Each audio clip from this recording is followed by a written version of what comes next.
Hey guys, what's going on? We're so excited about the 30-day Fresh Start journey. Today's day 2 of our journey, and we just want to give you some kind of a challenge for this week.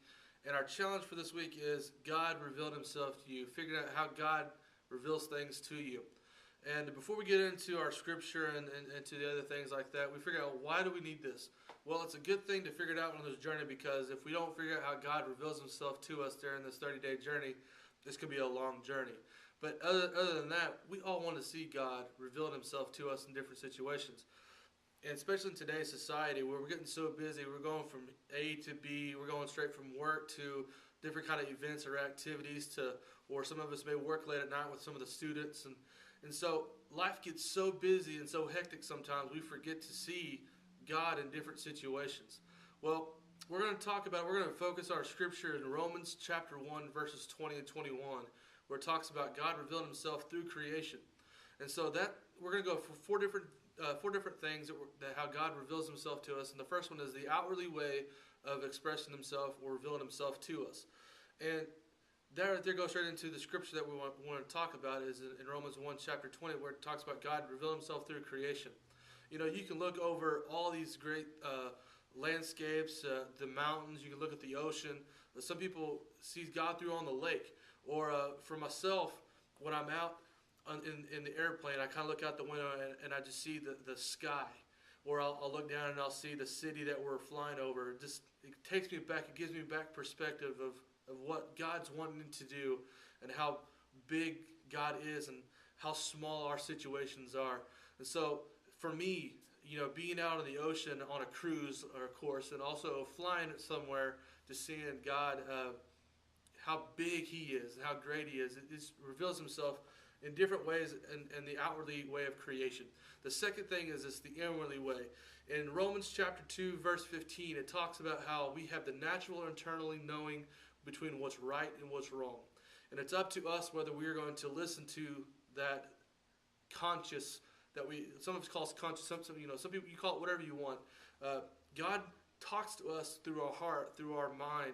We have this gut feeling sometimes where we know God's trying to tell us not to do this, or go do this, or step out into faith, out of your comfort zone and do this.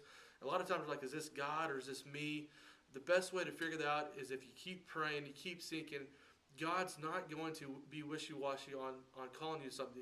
If the calling's still there, or the prompting is still there inside you, you need to do it. That's God talking to you inside. The third thing is this, is Jesus. Everybody always talks about how Jesus revealed God on earth. You know, he only had a very short ministry time here on earth, but you know what? He did so many different miracles. He did so many different things where God revealed himself through Jesus. And, you know, John 14:9, it says, Jesus said that whoever sees him, which is Jesus, has seen the Father. And so therefore, that right there is enough. If you see Jesus, you see the things Jesus does, you see God.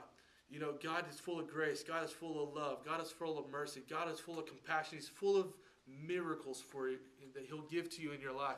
And so Jesus was God on earth. He revealed himself through Jesus. And the fourth and final thing is this, the Bible.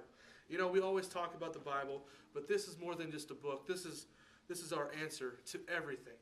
God revealed himself so many different times through Scripture. And, you know, sometimes we're praying for a certain situation or a certain someone, or we need God to really answer some kind of question that we have. You know, and most of the time when you open up the Bible, God has something for you. It has to deal with that situation. You know, different scriptures are for different people or for different situations. You may interpret it differently than somebody else. That doesn't matter, because God's going to speak to you in a certain way that he's not going to speak to somebody else down the road about a certain scripture. But I'm telling you right now, I challenge you this year, start reading this Bible from cover to cover, and I promise you God's going to reveal himself to you in so many different ways through this book. So that's the 4 different ways: outwardly, inwardly, through Jesus, and through the Bible. And so to end everything else, I want to end it with a question, and that is this: how is God revealing himself to you? I want you to think about this week, throughout the week. How has God revealed himself to you? Take the time and know that there's a purpose for everything that you're going through. And just to live on mission, live with a purpose, and know that God is there for you. And I hope through this 30-day journey that God reveals himself to you in a different way, in a mighty way, to where you can start out this year on the right